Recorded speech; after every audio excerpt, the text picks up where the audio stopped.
আৰে ভাই বিহাৰী বিহাৰী বিহাৰী প্ৰত্যেকটো নিউজ চেনেল আচলতে চাবই নোৱাৰি। ক'ৰবাত যদি বিহাৰীয়ে অসমীয়াৰ ওপৰত হাত উঠাইছে, আকৌ ক'ৰবাত অসমীয়া ছোৱালীৰ ওপৰত আচলতে বিহাৰীৰ বেয়া চকু।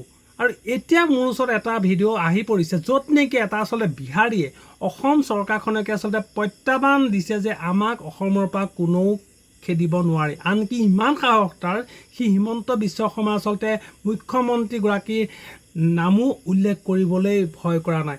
ইমান দাদাগিৰি আচলতে বিহাৰী গাত ক'ৰ পৰা আহিল, এইটো কিন্তু এতিয়া এটা লাখটকীয়া প্ৰশ্ন। आपका सीना पर चढ़ के बिहारी रहेगा असम पे, औकात है तो बिहारियों को हटा के देख लेना। हेमंत मामा ने बोल दिया है, असम सरकार के भी औकात नहीं है कि बिहारी को हटा देने का। ठीक है, बिहारी पावर दिखा दीजिए कमेंट बॉक्स में आप लोग।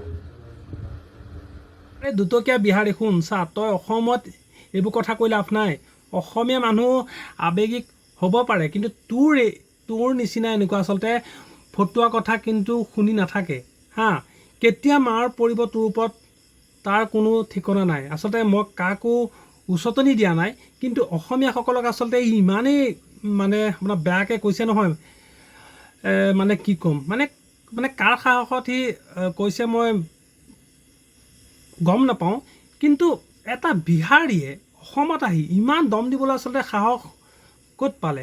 আমাৰ এজন অসমীয়া গৈ যদি বিহাৰত এনেকৈ আচলতে মানে মুকলিকৈ কয়, তেতিয়া অসমীয়াজন মই ভাবোঁ কিজানি বিহাৰৰ পৰা এটা সুস্থ শৰীৰে উভতি আহিব নোৱাৰিব। কিন্তু অসমতে থাকি অসমৰে আচলতে আপোনাৰ হাৱা পানী খায় ই অসমীয়াকে মানে দম দিবলৈ, মানে ই সাহস আচলতে ক'ৰ পৰা পাইছে? যিহে এতিয়া বন্ধুসকল দিনকাল আহিছে নহয়, অসমীয়া যদি অসমীয়াজনক ছাপোৰ্ট নকৰে তেন্তে অসম এদিন কিন্তু মিয়া আৰু বিহাৰীৰ মাজত একদম হৈ যাব।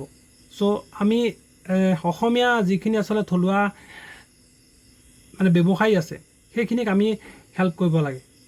আমি চুলি কাটিবলৈ গ'লেও আপুনি যাব তাত বিহাৰী তাত, মানে বাইক এখনো যদি আপোনাৰ বেয়া হয় আপুনি যাব তাত। কিন্তু আমাৰ অসমীয়া ল'ৰা এটা যদি এখন মানে আপোনাৰ দোকান দিয়ে, মানে তাক কিন্তু আমি আপোনাৰ ছাপোৰ্ট নকৰোঁ। আৰু সেইকাৰণে মিয়া আৰু বিহাৰীয়ে সেইটো চান্স লৈ পেলানি মানে আমাক আজি ইমানখিনি কথা আপোনাক শুনাবলৈ পাইছে। আৰু মই গম নাপাওঁ যে অসম আৰক্ষীয়ে আচলতে ইয়াৰ ওপৰত কি ব্যৱস্থা লয়, কিন্তু অতি সোনকালে অসম আৰক্ষীয়ে ইয়াক আচলতে মানে গ্ৰেপ্তাৰ কৰিব লাগে। উচিত শাস্তি, এনেকুৱা ধৰণে এটা উচিত শাস্তি আপোনাৰ দিব লাগে, যাতে নেক্সট টাইম অসমৰ কথা বা অসমৰ মুখ্যমন্ত্ৰীজনৰ কথা এনেকৈ ক'বলৈ সাহস নকৰে।